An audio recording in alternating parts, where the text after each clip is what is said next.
Aqui, eu estou mandando os vídeos sem corte, porque aí vocês pegam a aula como ela está sendo dada, para que vocês saibam dessa aula. Então, na aula passada, nós finalizamos então as cruzadas, né? Então, falamos já da Inquisição, falamos das cruzadas. Hoje, nós vamos começar. Primeiro, eu vou falar de um evento medieval e depois vou falar de um papa específico que foi importante para a Idade Média. Até o Bento XVI, quando renunciou, você sabe que o Bento XVI foi um papa que renunciou, né? Ele ainda é papa chamado emérito. Ele visitou o túmulo desse papa que eu vou falar sobre ele hoje, que é o Celestino V, que foi um papa importante na Idade Média. É considerado aí pela igreja como hoje um santo, né? Eu vou falar hoje sobre o Celestino V e vou falar uma coisa que sempre vão perguntar para vocês, e é uma coisa medieval, uma instituição medieval desse período que nós estamos estudando, que é o conclave, né? Essa ideia do conclave, o primeiro conclave, do jeito que nós conhecemos hoje, quando foi e por que foi, eu vou falar um pouco sobre essa questão, tá bom? O que mudou, o que não mudou em relação a esse conclave. Então, isso vai ser a nossa aula hoje. Agora, eu quero chamar a atenção de vocês que a partir de agora, século XIII, século XIV e século XV, vocês vão ver cada vez mais papas envolvidos em política. Papas que ou são a favor ou próximo do imperador. Imperador a gente fala de imperador alemão porque é o Sacro Império Romano Germânico que está no poder agora. Ele está na Alemanha, Sacro Império Romano Germânico. Por um tempo ele esteve na França, vocês lembram do Carlos Magno. Mauro está entrando, está começando agora, Mauro. Vocês lembram do Carlos Magno, que era francês, depois o filho dele, Luís Piedoso, depois esse império, depois do Luís Piedoso, ele foi para a Alemanha, com a família chamada família dos Otões, tá? Família dos Otões. Esse império alemão, ele vai durar até praticamente até o século XIX, esse império alemão. E a partir de agora, eu quero que vocês prestem atenção, porque nós estamos naquilo que nós chamamos de crise medieval. Os papas, eles vão se colocar contrário, geralmente, a esse imperador, tá? O papa vai se colocar contra o imperador, porque o papa, ele quer, logicamente, ter influência sobre a Europa. E o imperador quer ele influenciar sobre a Europa. Então você tem duas forças políticas querendo o mesmo espaço. O papa querendo influenciar politicamente a Europa e o imperador também. E aí, nesse ponto, vai ter sempre grandes conflitos entre o papa e o império. O problema aqui é que muitos religiosos tomaram partidos do imperador e não do papa, como foi o caso dos franciscanos. Os franciscanos não ficam do lado do papa. Os franciscanos vão tomar o partido do imperador. O que vai gerar um conflito entre franciscanos e dominicanos. Dominicanos, geralmente, eles tomaram o partido do papa. Então, nós vamos ter na Idade Média conflitos entre franciscanos e dominicanos, entre o Papa e o Imperador. Mas outra coisa que também que eu quero chamar a atenção de vocês é que as grandes famílias, não obstante aquele decreto chamado Dictatus Papae, que o Papa proíbe interferência externa, ainda as famílias romanas querem e estão influenciando na eleição dos papas. Vou falar aqui hoje, por exemplo, vou falar de duas, três famílias para vocês, os chamados Caetanos, os Orsines, são duas famílias aí importantes. Depois vamos falar sobre os Borgias do século XV, quer dizer. Então as famílias ainda interferem na eleição dos papas. Eu queria que depois vocês vissem um filme, eu vou até postar para vocês esse filme, só pegar aqui ele certinho para vocês, enquanto vou falando. Ele chama-se O Conclave, para você ver como era difícil eleger um papa. Por que era difícil eleger um papa? Porque além das forças políticas envolvidas, ainda você tinha as grandes famílias que queriam eleger o papa. Então, assim, eu vou postar esse link do filme para vocês na página. Vejam, é muito interessante. Então, e é real o filme, é histórico. A eleição, como é que era feita as eleições no período medieval. Você tem aqui, estou só buscando aqui o link, que eu depois vou postar lá. Você tem esse filme ele é já do século XV, né? Mostra a eleição do Papa no século XV, mas de qualquer forma, você vai ter aí Ele tem 1h40. Vale a pena ver, viu, pessoal? Vale muito a pena ver esse filme. Então tem 1h40. Já até parei ele aqui. Peraí, pronto, parei. Para que vocês depois vejam esse filme, ou Conclave, para vocês verem isso, quer dizer, nós queremos um papa que seja italiano, aí os espanhóis, os cardeais espanhóis falam, não, mas aí prejudica a Espanha, aí vai falar, nós queremos um papa francês, mas nós queremos um papa francês, aí já é a Espanha que não quer. Patrícia, estamos começando agora, só fazendo aqui um geral da aula de hoje. Então era muito difícil escolher os papas, porque além das forças políticas envolvidas, você tem as grandes famílias que querem eleger o papa, porque ser papa te garante o quê? Que os seus parentes serão cardeais, que os seus parentes terão territórios. Então era muito importante você dominar o conclave. Então hoje eu quero começar falando sobre o conclave, para vocês entenderem que foi essa força medieval, essa instituição medieval, tá? Quando perguntarei para vocês de que período é o conclave, o primeiro conclave da história da igreja, aconteceu no ano de 1274. Tá? Então o conclave ele é medieval do século XIII. Embora eu já tinha falado para vocês antes que quem inventou não. Como é que era eleito o Papa até o século XII? Tá? Até o século XII funcionava assim a eleição do Papa. Os padres, os diáconos, os bispos e o povo de Roma que escolhia. Já falei para vocês que o Papa ele é o bispo de Roma. Então era o povo de Roma, junto com os bispos, junto com os padres e os diáconos que escolhiam o Papa. A partir daquele homem chamado Nicolau II, falei para vocês uma aula lá atrás, o Nicolau II ele vai começar a dizer que apenas os cardeais serão os responsáveis pela eleição do Papa. Então começa essa ideia aí. Mas a ideia de conclave, de pessoas fechadas numa sala, vai ser com Gregório X, é isso que eu vou falar hoje. Como é que isso funcionou para vocês entenderem essa questão.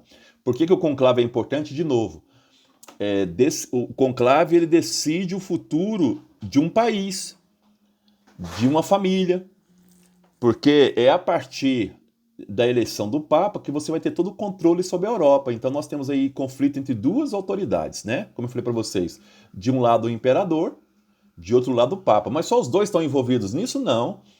Nós vamos ter aí reis, né? O rei de Nápoles geralmente apoia o Papa, e aí o rei francês vai ser contra o Papa se o rei de Nápoles estiver apoiando. Então os reis, pessoal, a escolha do Papa na Idade Média era uma força entre os poderes.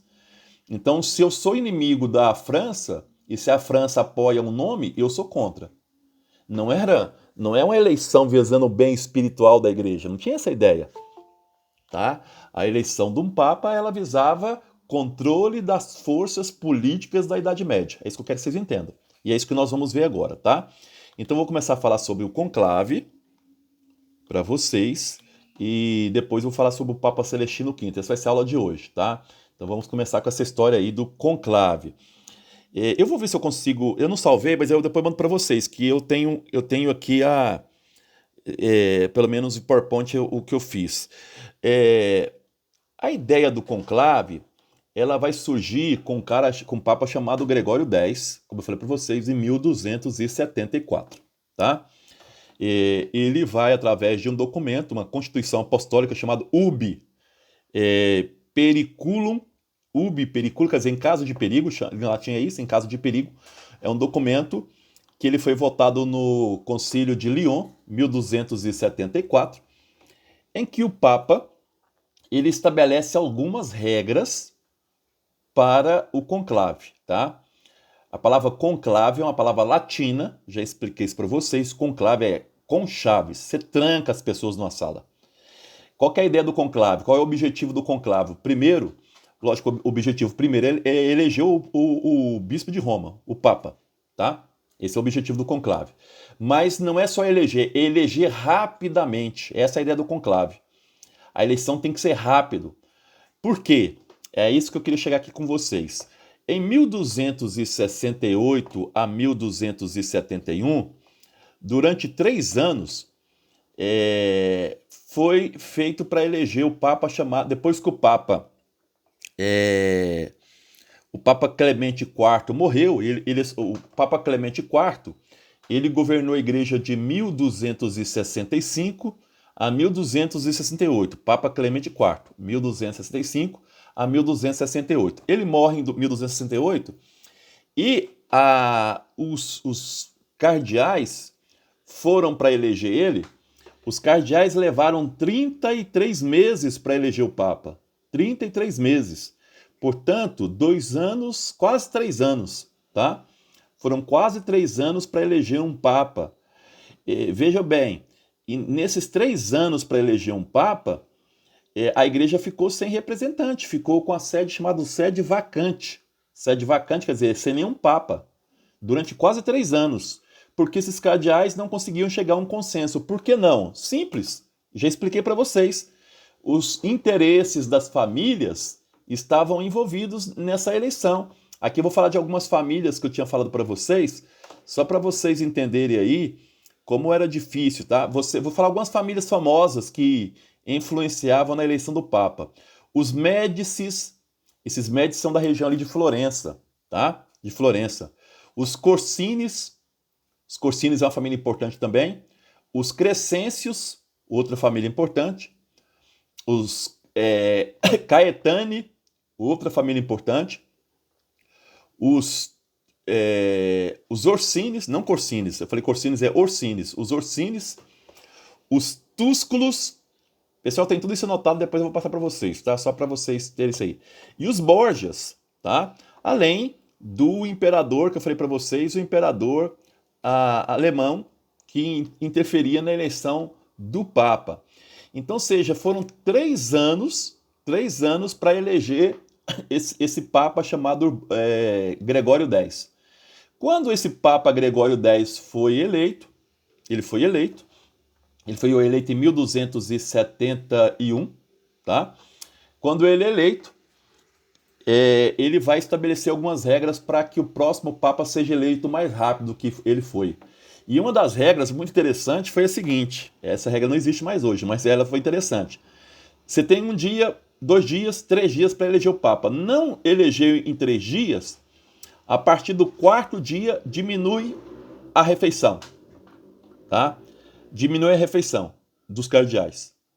Tá, aí, beleza. No 4º dia não elegeu, no 5º dia não elegeu, no 6º dia não elegeu, no 6º dia não elegeu, 7º dia não elegeu, 8º dia não elegeu, no 9º, os cardeais vão passar a pão, água e vinho. Nada mais do que isso.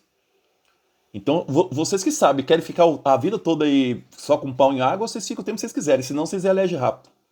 Então, foi uma forma de forçar os papas a eleger... Desculpa, os cardeais a elegerem rapidamente o Papa. Foi o quê? Diminuindo a comida. E tá, por onde eles passavam essas comidas se a porta era trancada? Consta que eles passavam por cima, né? Os tetos eram abertos e as pessoas passavam a comida por cima, tá? Então, essa é uma das regras criadas pelo Gregório X. Não só essa, ele estipulou várias nesse decreto chamado Ubi Periculum, quer dizer, em estado grave. Quer dizer, a igreja está em estado grave, está sem Papa. É necessário eleger um Papa. Eu vou aqui falar de algumas questões em relação a essas questões, para que vocês entendam bem isso. Uma das regras que o Gregório X criou, tá, foi que depois da morte de um Papa, o conclave deve começar entre o 15º dia e o 20º dia. Então, o Papa morreu. A igreja terá entre 15 a 20 dias para começar o conclave. Por que esse tempo todo? 2 semanas, quase 3 semanas às vezes.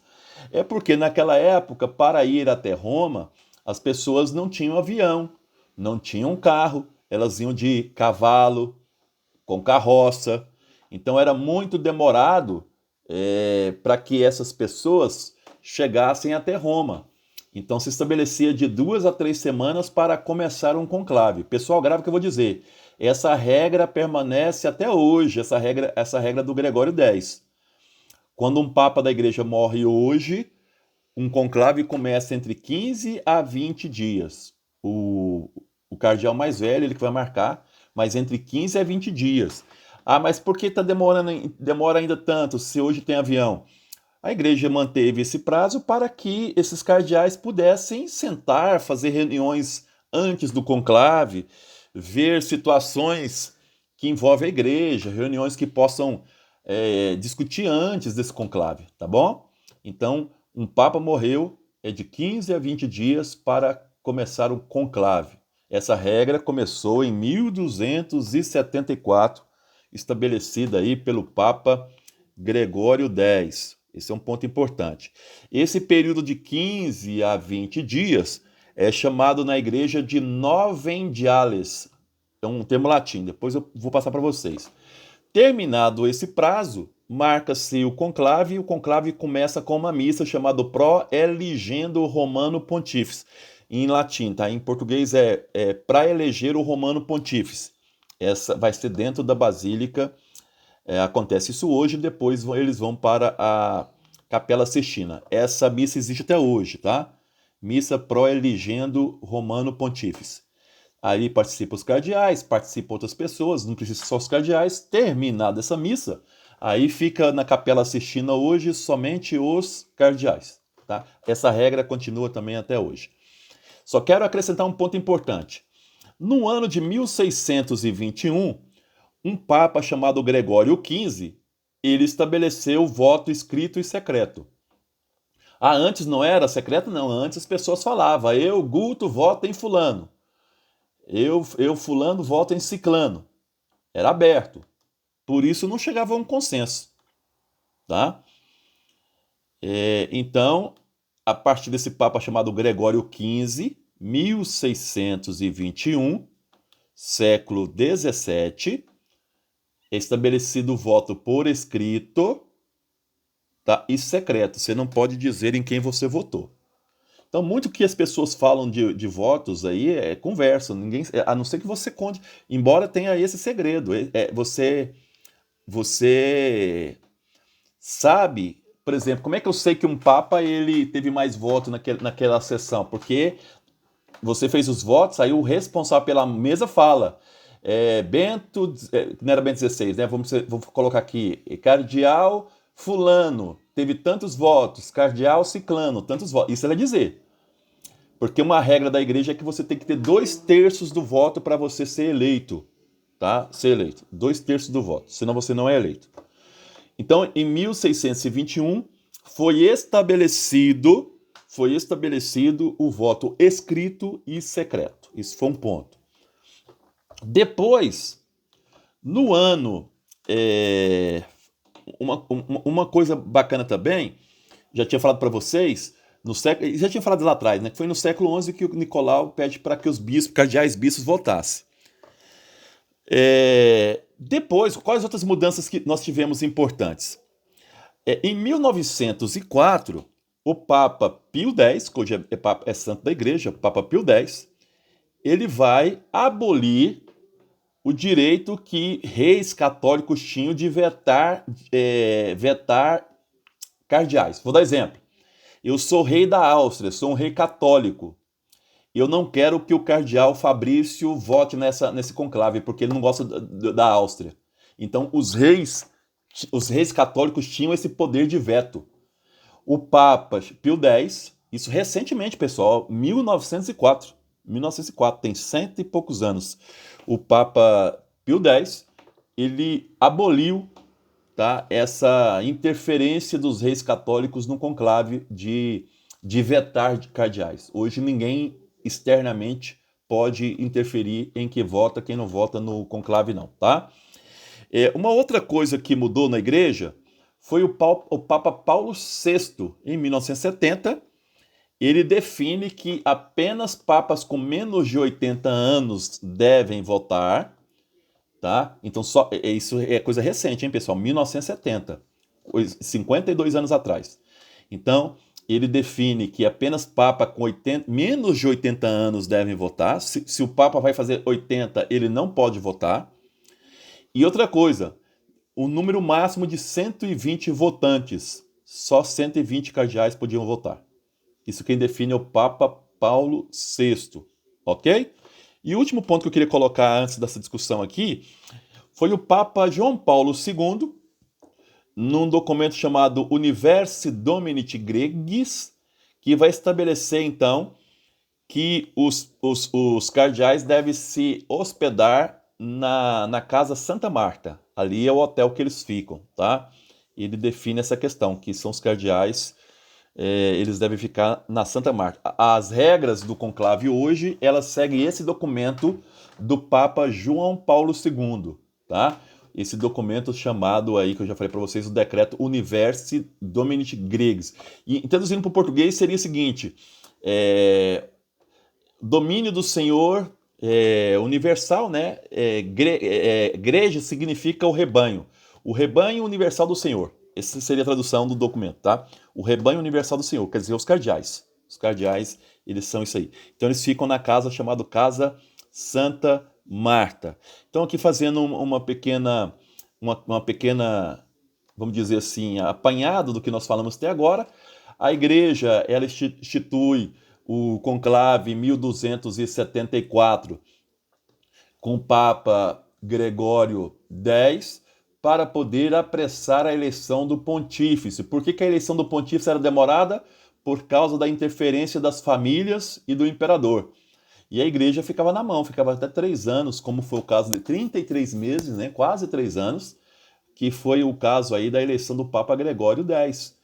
Foi durante quase 3 anos, ficou a igreja vacante devido a essas questões das famílias.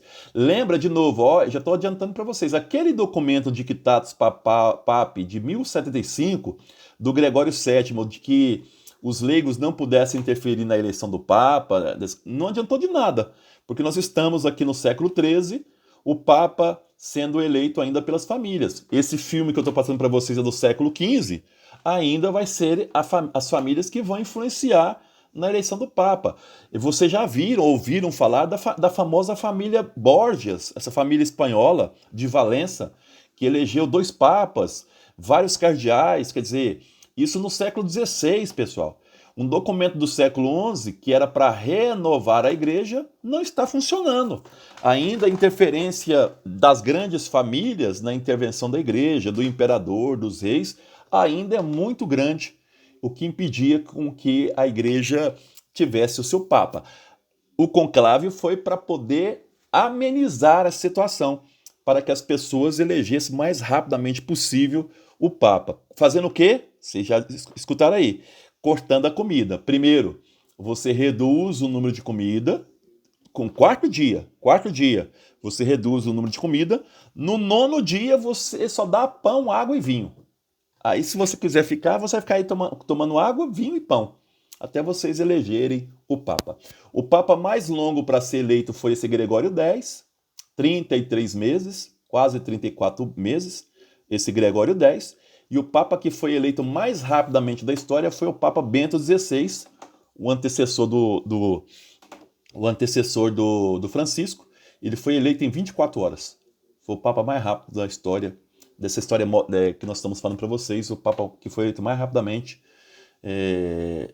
foi o Bento XVI. E é interessante que foi o Papa também que renunciou, né, ao cargo, que é algo extraordinário também na igreja, porque poucos papas renunciaram. Nós vamos ter casos também de papas que foram eleitos e que não aceitaram, falaram, não quero, e aí fizeram, o conclave continua. Em relação ao conclave, se alguém tiver dúvida, pode abrir os microfones e fazer pergunta, porque aí eu vou continuar com um papa muito importante para a história, eu quero falar dele hoje para vocês, que é o Papa Celestino, tá? Celestino V. Então, em relação ao conclave, se alguém tiver alguma dúvida ainda, pode perguntar. O documento que rege o conclave atualmente é o documento do João Paulo II, de 1996, tá? 1996. Continua a regra dos 80 anos para baixo, tá? Se você vai inteirar 80 anos no período do conclave, não pode. Tá? Então você tem que ser com menos de 80 anos, 120 cardeais são votantes e se mantém-se ainda. Tá bom? Não. Guto, a igreja só tem 120 cardeais? Não, a igreja tem mais de 120 cardeais, mas tem muitos que já passaram aí dos 80 anos e esses não votam mais. Né? Eles podem até participar da missa pró-elegendo o Papa, mas eles não votam mais só com 80 anos. Na verdade, 70 anos, né? 79 anos que vão votar. Então, se alguém quiser perguntar sobre sobre o conclave, fiquem à vontade aí, tá?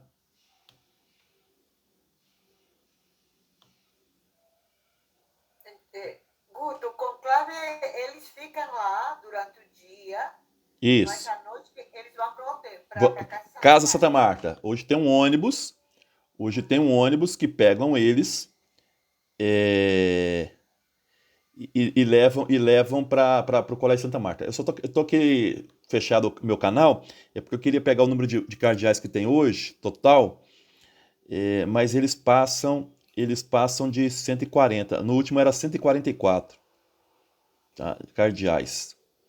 Depois eu coloco o número certinho do que tem hoje. O que vota é só 120. Então eles ficam o dia todo dentro da Capela Sistina. No dia que tem essa missa chamada Pró-eligendo o Papa, né, Pontífice Romano, né, Papa, Pró-eligendo Romano Pontífice. Essa missa de manhã, terminou a missa, já começa a primeira sessão, a primeira votação. Tem que ter 2/3. Uma coisa que eu esqueci de falar que é importante. Na Idade Média, se elegia muito Papa por aclamação ou por comprometimento. Quando se demorava a eleger um Papa, os cardeais entravam, a maioria entrava em acordo, por exemplo, era poucos cardeais também, geralmente tinham 20 cardeais na Idade Média. Então você fazia o seguinte: nós 20, nós não estamos chegando a um acordo, vamos eleger 6 para que os 6 escolham uma pessoa e a gente concorda com eles. Isso é comprometimento, tá? Comprometimento. Nós nos comprometemos com vocês. Então isso aconteceu muito na igreja. Então, quando não chegavam a um acordo, os 20, a média geralmente era 20. Muitos morriam no caminho, muitos morriam por doença também. Nós temos caso, vamos falar agora para vocês de um Papa que entraram 20, só 17 votaram. 16 votaram. Então, nesse caso, foi comprometimento. Então, se compromete o cara e a pessoa fecha. O outro é por aclamação. A aclamação acredita que o Espírito Santo age ali sobre a turma e a gente fala assim, ó, eu tô ali calado, todo mundo calado, votando, ninguém chega a um acordo, e estamos ali já por muito tempo. Aí eu tô lá, eu sou cardeal, eu grito assim, cardeal Roncalli, eu grito, do nada, cardeal Roncalli. Se os outros começarem a gritar cardeal Roncalli, isso é aclamação. Acredita que é o Espírito Santo que está elegendo, entenderam? Isso é aclamação. O João Paulo II proibiu a aclamação e comprometimento, não existe mais isso. João Paulo II ele permite que seja só por votação, 2/3 dos 2/3. Tá? Nesse documento de 1996 não tem nem aclamação mais, nem mais aclamação, nem mais comprometimento. É só por voto. Você tem que atingir 2/3 do voto, tá? Nas sessões. Se não chegam a 2/3 dos votos, o que acontece? Eles vão queimar uma palha molhada, eles molham a palha e vai sair a fumaça preta. Aquela fumaça preta porque eles molham, colocam um produto nela. Queima, ela sai preta. Quando chega a ser um acordo, aí você queima a palha, sai branco lá. Vai sair branco. Aí chegou um acordo. Por isso que a fumaça preta, a fumaça branca. A fumaça preta e a fumaça branca não é nada de um mistério, não é só para avisar o público externo que foi eleito um Papa, porque ali eles estão fechados. Outra coisa que o Papa João Paulo II reforçou muito nesse documento de 1996 é que eles não podem ter contato com o mundo externo.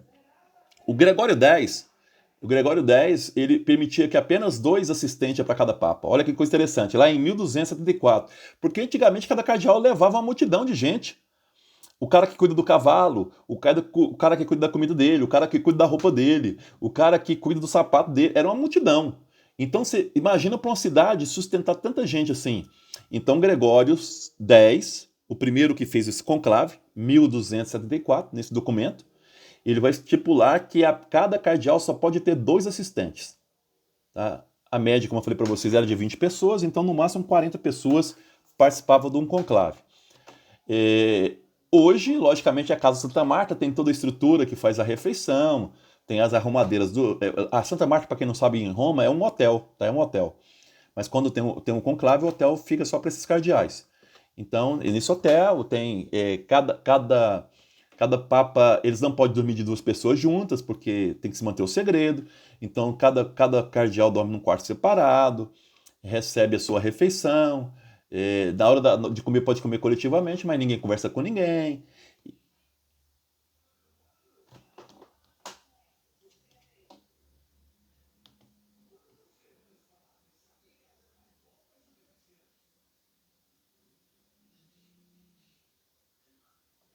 Vocês estão me escutando, pessoal?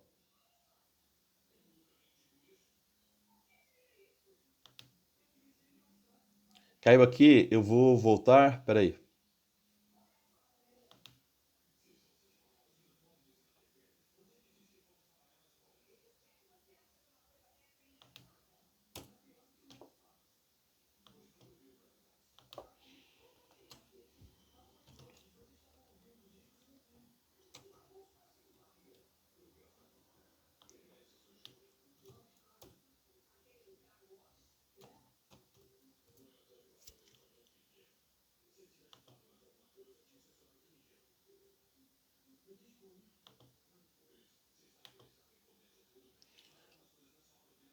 Pessoal que está na gravação, a internet caiu, nós estamos tentando recuperar essa internet.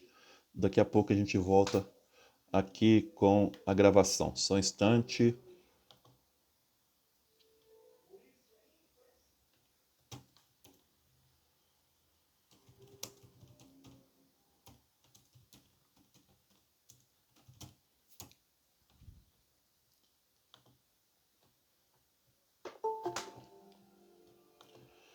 Muito bem, Erotilda. A internet que caiu, tá voltando agora de novo. Você é a primeira a entrar.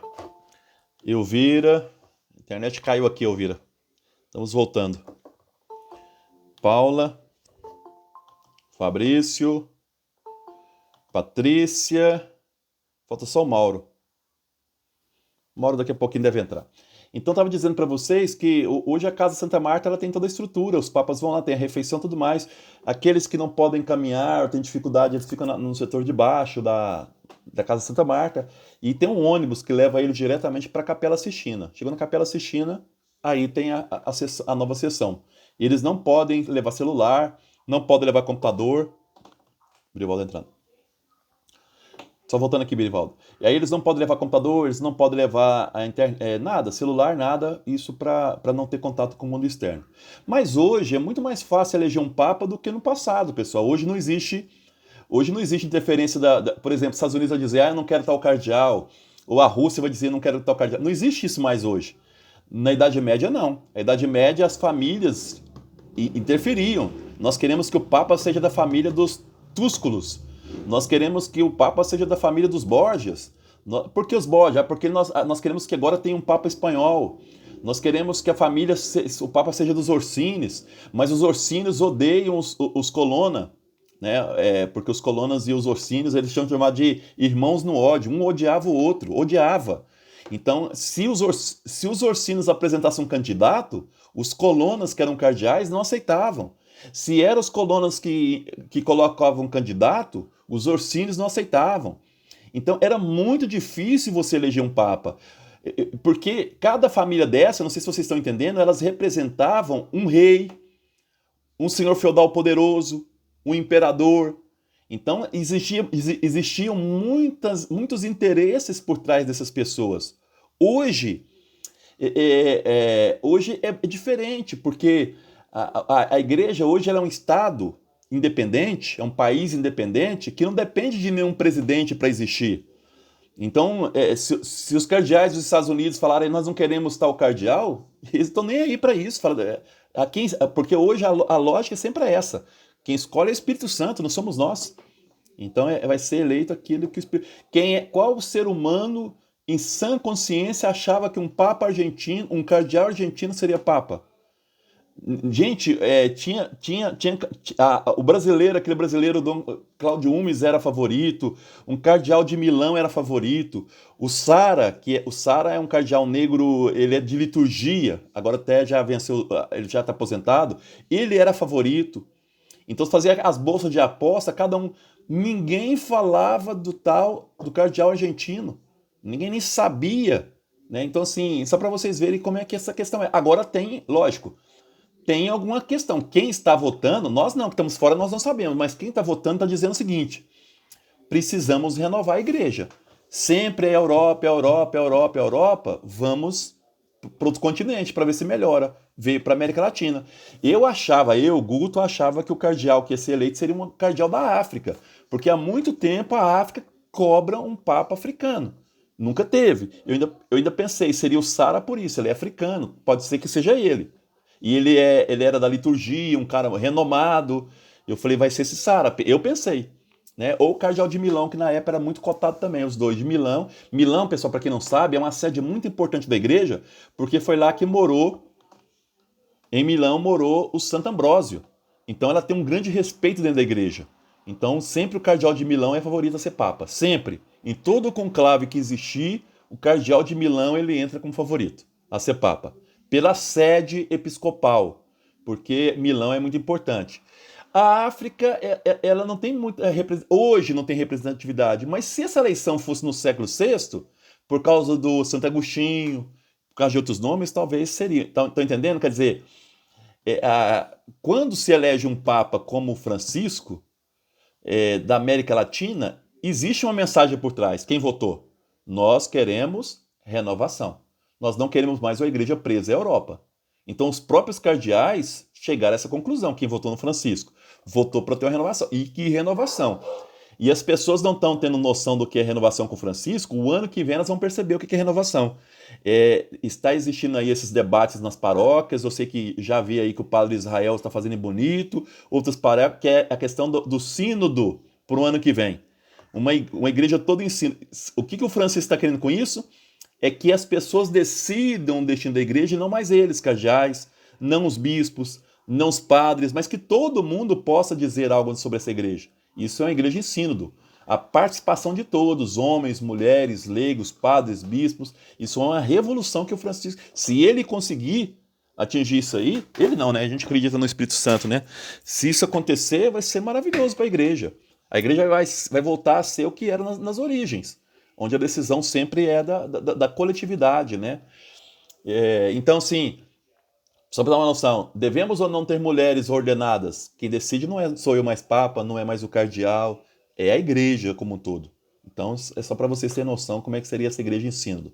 Mas só para mostrar para vocês que o conclave, ele surge no século XIII para poder dar rapidez na eleição do papa, tá? Ok? Vou falar agora de um papa que foi muito importante. Alguém quer mais fazer alguma pergunta? Ô, Mauro, pode fazer. Não, é só porque eu fiquei meio no limbo aqui. Pensei, acho que sua internet caiu e a minha também. Eu pensei que era só a minha. Caiu de todo mundo. Eu não sei se você falou a questão da quantidade de cardeais. Ah, tá. São 120. Não, é que existem hoje. Ah, o número. Eu vou postar a lista. A última vez que eu pesquisei eram 144. Eu fiz uma pesquisa, porque só para Você pegou aí? eu não sei se é confiável. Pode falar aí. 211 cardeais, 117 com direito a voto. É isso mesmo, tá certinho. É porque o Francisco ele nomeou vários agora. É isso mesmo. É isso mesmo. Tô até com o site aqui da nomeação do Francisco. Tá? O Francisco fez várias nomeações. É isso mesmo. 211, mas só 117 pode votar. É isso mesmo. Isso, e poderia ter, assim, se ele morresse 117 votar? Pode. Não pode passar de 120. 120 é o número máximo. Tá? Então, 120 é o número máximo segundo o documento que o João Paulo II estipulou, de 1996. Se é menos ou mais, se é menos de 120, ok, não pode ser mais. Então hoje, ainda ele poderia, o Francisco, para o próximo conclave, ele poderia abrir mais 3 vagas que vota. O problema, Mauro, é que essas pessoas são muito idosas, né? A maior parte dos cardeais já estão beirando os 80, então não sabe quando o Francisco vai morrer. Então, vou dar um exemplo, esse ano pode aí mais 5 ou 6 terá 80 anos, já não são mais votantes. O ano que vem, mais um tanto vai entrar nessa lista, você entendeu? Então, o que o Papa faz?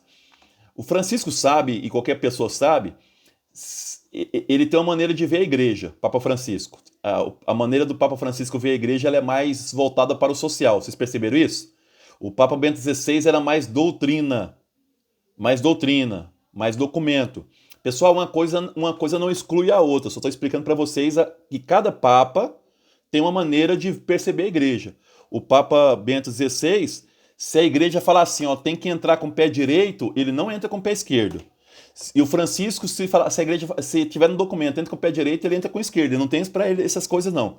Porque para ele a coisa mais importante é o evangelho baseado na questão social. Ele gosta muito de trabalhar essa área do social. Essa é a visão do Francisco. Cada Papa tem uma visão. Então, assim, só para vocês entenderem, assim, eu vou pegar Eu vou pegar de um papa da década de 60 até hoje para vocês entenderem a igreja. O papa antes do Paulo VI foi aquele camponês que foi o João 23. João 23 era uma pessoa muito simples, veio de uma família camponesa. Então, para ele, a igreja ela tinha que se renovar a partir da conversa, do diálogo. Gente da roça, gente que gosta de conversar. Ele saía para passear sem segurança. Ele ia nas cadeias sem segurança. Isso era ele. Então ele foi o cara que convocou o Concílio Vaticano II. Vamos tirar a igreja do muro que ela está. Essa é a ideia dele. A igreja está dentro do muro, vamos tirar. Vamos dialogar com todo mundo. Vamos dialogar com a Rússia. Vamos dialogar com a Cuba. Vamos dialogar com os Estados Unidos. Vamos dialogar com os pobres. Vamos dialogar com todo mundo. A igreja tem que conversar. Isso era o Papa João 23. Entrou Paulo VI. O Paulo VI ele tem muito do João 23, só que ele é mais organizado. Ele é um dos papas mais inteligentes que a igreja teve, o Paulo VI. Ele era muito organizado. Ele falou assim, só para vocês terem uma noção, quando começou o Vaticano II, o Papa era o João 23. As pessoas discutiam e não chegava a acordo. Aí chegava nele e falava, Papa, não está tendo acordo. Ele falou assim, então continua discutindo. Uma hora o Espírito Santo vai dizer o que nós temos que fazer. Tá? Então ele era assim. Se tivesse o João 23, até hoje o Vaticano II estava acontecendo. Porque ele queria que discutisse. Uma hora ia chegar no acordo. O Paulo VI entrou, ele falou assim, eu concordo com o João 23, ele tem razão, nós temos que discutir, mas temos que discutir dentro de um método. Tem que ter uma certa organização, senão esse negócio não vai para frente. Então ele começou a dar as estradas que a igreja tinha que caminhar. Vamos começar pela igreja. Vamos discutir a questão da igreja primeiro. Então, em pouco tempo, o Concílio Vaticano II acabou. Ele é organizado. Mas o João 23 e o Paulo VI, nós falamos que são papas abertos. Abertos para onde? Para o discurso, para discutir, para poder se aproximar dos mais pobres, porque ele percebeu que o mundo estava todo... São papas chamados da paz, porque era a época das guerras, da Guerra Fria. Então, esses dois papas foram muito bons, por exemplo. Os documentos que a igreja tem hoje em relação à questão do diálogo ecumênico das outras religiões foi com esses papas. Eles tiveram a coragem de dizer nós temos que dialogar com as outras religiões. Foi o Papa Paulo VI que pediu perdão para as igrejas ortodoxas, chamou o cardeal Atenágoras e falou assim, meu irmão, ele estava no Vaticano II, Atenágoras, como convidado, e falou, meu irmão, você nos perdoe, nós católicos romanos, por ter excomungado a igreja de vocês lá no século XI. Nós erramos. A igreja de Jesus Cristo não pode estar desunida. Eu fico arrepiado, eu lembro dessa cena.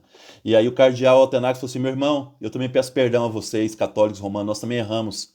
E agora as igrejas são irmãs, graças a essa visão do Paulo VI. Foi ele que fez a reforma litúrgica que nós seguimos até hoje.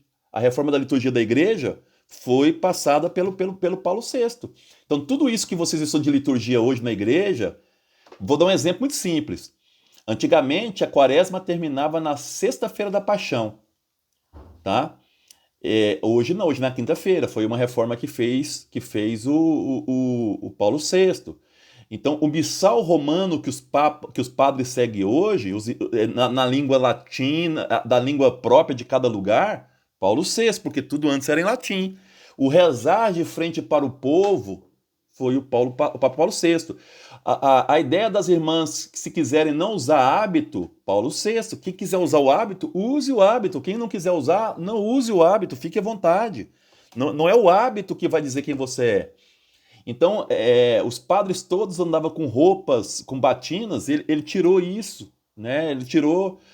hoje que se voltou isso de novo, mas o Paulo VI ele queria que o padre fosse o mais próximo do povo possível, com roupa civil, né, sem essa ideia de roupas pretas. Então, ele que abriu isso tudo. Então, Paulo VI. Então, o Papa João 23 e o Paulo VI, eles foram papas abertos.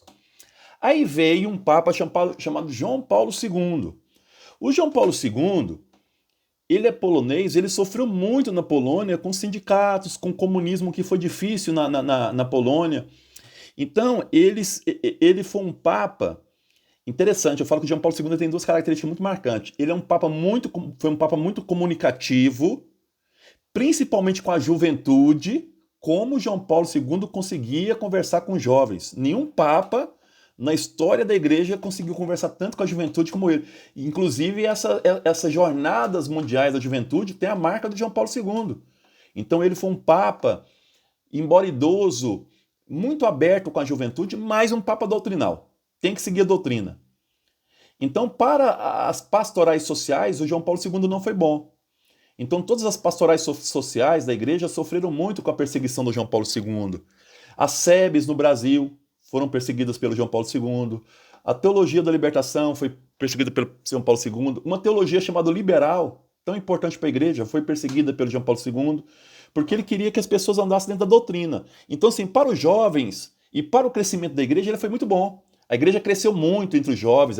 Ele é chamado de Papa missionário, viajou o mundo, né? Foi em todos os lugares. Muito simpático nas viagens dele. Foi na favela do Rio de Janeiro, né? Então, um Papa muito simpático, mas doutrinário. Não fuge da doutrina. Quem fugir da doutrina, puxa a orelha. Aqui no Brasil, ele perseguiu um grande teólogo que, na época, dialogava com as comunidades de base, que foi Leonardo Boff. Então ele perseguiu Leonardo Boff no Brasil, ele perseguiu alguns padres lá na América, no Caribe, né? Foram perseguidos também nesse período. Foi um papa que tirou bispos de linhas sociais e começou a colocar papas de linha doutrinal na igreja. Aí começou na igreja, padre começou a usar clésima. Clésima é aquele plástico azul no pescoço, que é das igrejas evangélicas, nem católica aquilo é. Aquilo começou na igreja metodista, aqueles plásticos no pescoço, chamado clésima, tá? Padres começando a usar aquilo lá, depois padres usando batina preta. Isso foi na época do João Paulo II. Aí vem um papa mais conservador do que o João Paulo II, que praticamente governou a igreja quando o João Paulo II estava doente. Porque o João Paulo II teve, além do tiro que ele tomou, João Paulo II sofria muito com Alzheimer. Alzheimer não, com aquela doença que você treme, como é que é o nome? É Alzheimer mesmo, né? Parkinson. Ele mal conseguia segurar os textos. E aí ficou muito velhinho. O pessoal queria que ele renunciasse, porque ele já não conseguia mais. Ele disse que não ia renunciar, somente Deus podia tirar ele do trono. Então, quem foi o Papa nesse período praticamente já era o Bento XVI, que era o braço direito dele. E o Bento XVI foi um Papa muito fechado para as questões sociais. Ele foi muito bom para a teologia, ele é um Papa muito inteligente, um Papa que conseguiu dar avanços nessa área de teologia, mas um Papa muito fechado, muito fechado. Eu até um dia estava brincando com um padre. Para mim, quando o Papa. Porque não é fácil ser Papa, porque ele era prefeito da doutrina da fé. Então ele sofreu muito nos primeiros anos de governo dele, porque ele não sabia se ele era Papa ou se ele era prefeito ainda. Então ele meteu muito pé pela mão. Por exemplo, aqui no Brasil, lá na região amazônica, lá ele foi celebrar a missa, quando ele visitou o Brasil, ele falou que não teve escravidão de índio no Brasil. Aí, quer dizer, um erro gravíssimo, que alguém tinha que alertar ele, falar assim, Papa, teve. Aí, naquela época, teve um cara lá da Venezuela, que era o Hugo Chávez, lembra do Hugo Chávez, presidente? Mandou um recado, sim, que o Papa precisava aprender mais história antes de falar besteira, né? E aí ele pediu desculpa. Aí ele falou, nossa, realmente eu fui mal informado, desculpa, eu errei. Então ele depois pediu desculpa. Então ele falou muitas besteiras, porque faltava informações, porque ele agia muito como prefeito da fé ainda. No ano que ele estava 10, eu falei assim, nossa, como o Bento XVI melhorou? Estava mais humilde, estava mais próximo, estava assim... ele foi um dos papas que proibiu essas missas em latim de forma ordinária, falou que isso era apenas de forma extraordinária para quem sentia saudade ainda, e estava melhorando muito. Aí ele vai e renuncia. Eu falei, o ano melhor dele como Papa, que ele estava... Mas por quê? Porque ele percebeu que tinha muita corrupção na igreja, lá no Vaticano, e ele não conseguia enfrentar isso.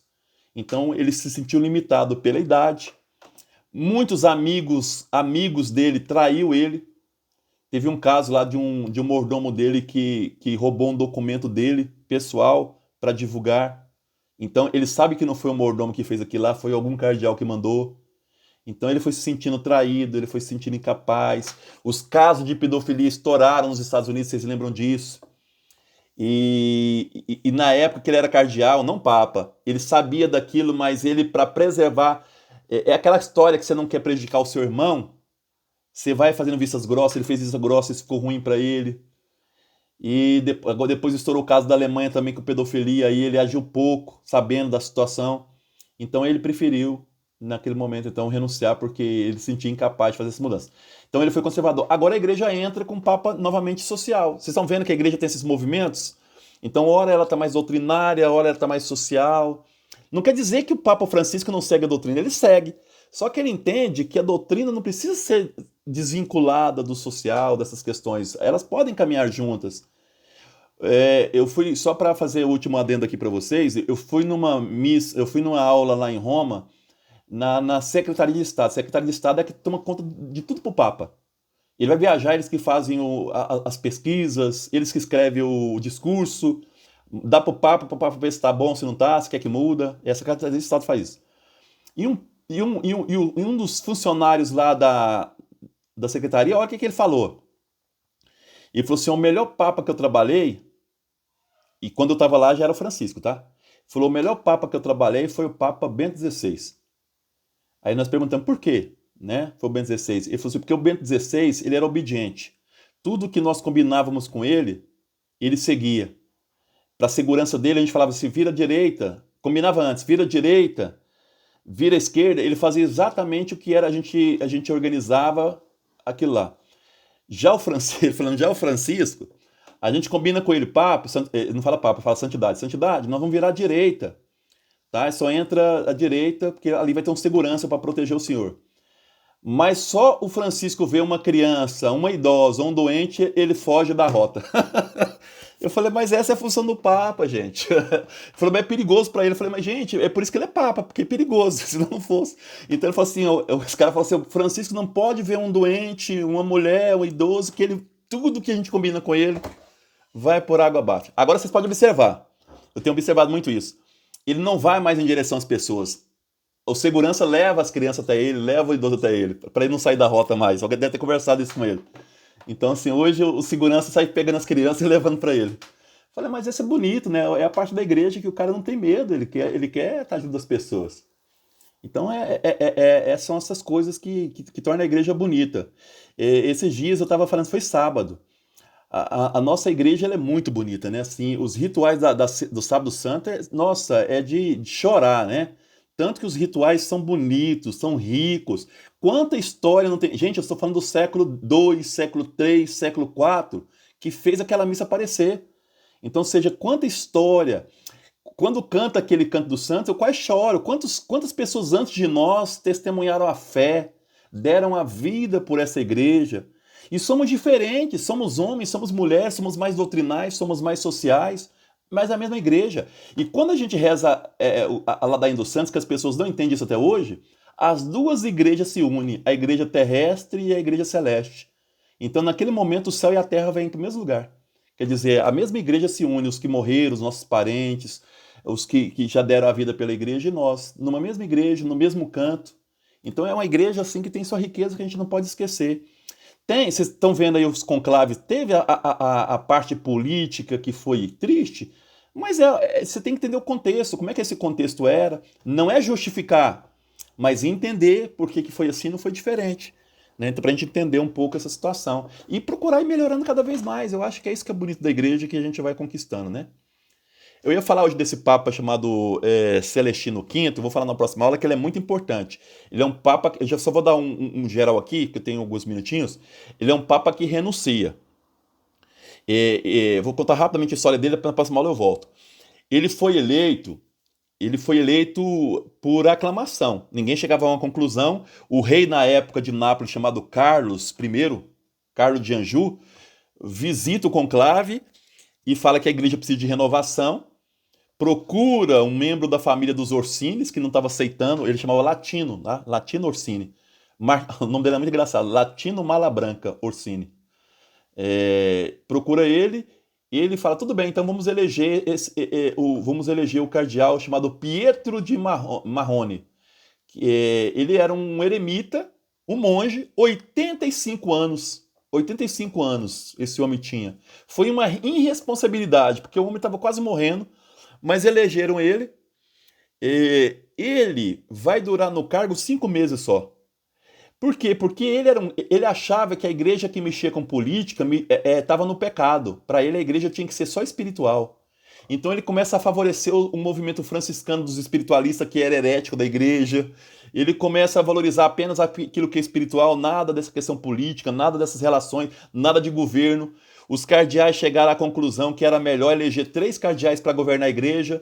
Um desses cardeais, chamado Mateu, que é dos Colonna, falou o seguinte: a esposa de Cristo nunca foi casada com 3 homens. A igreja de Cristo é casada com um só. Ele não aceitou que 3 cardeais governassem a igreja. Ele, por bem ou por mal, ele é o Papa, né? Então, esse cardeal, chega um momento que ele vai escrever uma carta pedindo renúncia. E tentaram falar para ele não renunciar. Ele falou: 3 motivos me levam a renunciar. O primeiro motivo, eu estou doente, né? Ele vai falar da doença dele.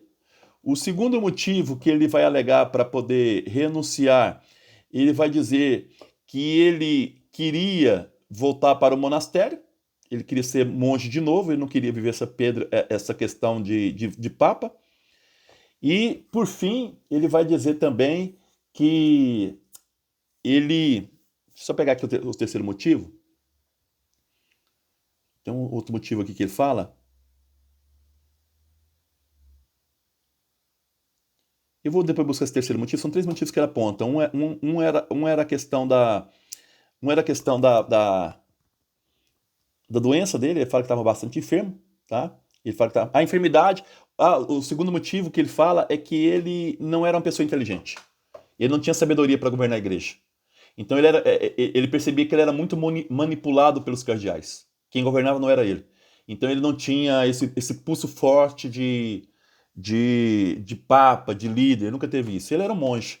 E uma coisa interessante, que ele me lembra muito Francisco. Quando ele foi eleito, a primeira coisa que ele fez foi não aceitar os símbolos de poder, não aceitou aquele anel de ouro, nada daquilo aceitou. E uma coisa, ele entra numa cidade próxima de Roma, chamada Áquila. O conclave foi em Perúdia, próximo de Assis. E quando ele entra em Áquila, ele entra montado num burrinho, igual Jesus. Ele entra montado num burrinho em Áquila, lembrando Jesus. Ele vai eleger, olha que coisa interessante, ele vai eleger 12 cardeais, 12, por que 12? Os discípulos de Cristo. E vai eleger dos 12 cardeais 5 monges.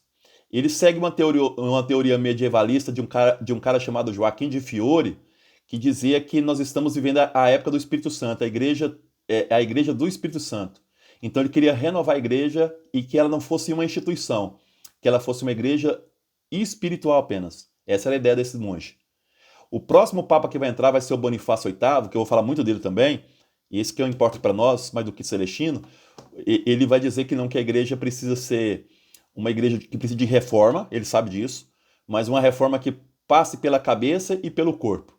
Então a igreja é uma instituição, o Bonifácio VIII sabia disso, falou: nós precisamos renovar a igreja na cabeça e no corpo, mas não podemos esquecer que nós somos uma instituição. Então ele tem essa visão de uma igreja como corpo de Cristo, não essa igreja simplesmente espiritualista como queria o Celestino V. Então ele vai, escreve uma carta e renuncia. Aí vem a discussão se ele podia ou não renunciar. Renunciar para quem, se ele é o Papa? Mas se ele é o Papa, ele pode renunciar. Então vem essa discussão. Pessoal, eu só queria finalizar essa aula lembrando isso. O Bento XVI deu todos os indícios que ia renunciar. Antes de renunciar, o que o Bento XVI fez? Foi ao túmulo do Celestino V, está enterrado em uma cidade chamada Viterbo. Ele foi ao túmulo do Celestino V, tem essa imagem, depois vocês podem buscar na internet. Ele foi no túmulo do Celestino V, tirou a estola que ele estava e depositou em cima do túmulo. Ele estava falando o quê? Eu também vou renunciar. Então ele foi ali, visitou o túmulo do Celestino e colocou a estola ali em cima desse túmulo, dando todos os indícios que ninguém na época percebeu isso. Achou que era apenas um gesto qualquer. Mas ali estava dando a questão que ele queria como Celestino, e ele se sentia incapaz, que é isso que ele fala, o Celestino fala: eu sou incapaz, eu não tenho a cultura do conhecimento que os papas devem ter, eu quero ser monge, e eu quero... Isso que o Bento XVI fez, ele se recolheu como monge. Eu quero ser monge, e eu estou enfermo também. E o Bento XVI alega a mesma coisa também, que estava enfermo. Então você tem aí uma igreja que raramente acontece isso, mas aconteceu com o Celestino V, depois vai acontecer com o Bento XVI. São papas que se sentiram incapazes de conduzir a igreja pelas suas limitações humanas e fizeram essa renúncia aí. Na próxima aula eu vou falar do papa chamado Bonifácio VIII, que vai ter um abrigo com a França. Esse papa é muito importante para vocês entenderem a crise medieval que eu estou falando para vocês. Tá? Esse papa, inclusive, vai ser esbofeteado pelos homens da França. Eu vou contar essa história para vocês. É a história do Bonifácio VIII e também a história da França. Depois disso, só estou adiantando para vocês entenderem, depois disso, os cardeais abandonam Roma e decidem morar na França para serem protegidos pelo rei francês. Eles vão morar numa cidade chamada Avignon. Ficaram em Avignon durante 70 anos. Foi o pior período da igreja. A igreja chega a ter 3 papas. Eu vou contar essa história para vocês semana que vem, tá bom? Então fiquem com Deus. Aí eu vou colocando para vocês tanto o conteúdo como também o vídeo do conclave e as informações extras dessa aula.